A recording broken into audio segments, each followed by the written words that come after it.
koji član u aritmetičkom nizu 25, 21 i tako dalje prvi ima negativan predznak. Najprije moramo doznat na kojem mjestu se nalazi taj član. Zadane su nam prvi član A1 je 25, drugi član A2 je 21 i treći član je 17. Da bi to izračunali, stavit ćemo da nam je AN manji od 0. Koristimo poznatu formulu za opći član niza i uvrstimo ono što nam je poznato. Znamo da nam je A1 25, N-1 ne znamo i znamo da nam je D4. Dobili smo ga tako da smo izračunali da je A2 minus A1 21 minus 25 minus 4.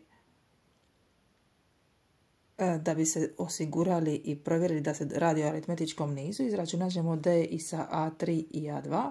17 minus 21 je opet minus 4. Kada sve uvrstimo, dobijemo da je N 7.25.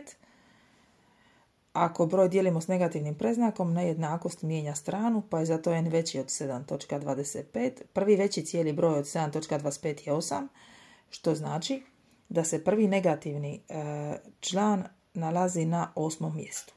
Sada ćemo izračunati koji je to prvi negativni član, tako da u formulu za opći član niza AN je A1 plus N minus 1 puta D uvrstimo ono što znamo umjesto N 8.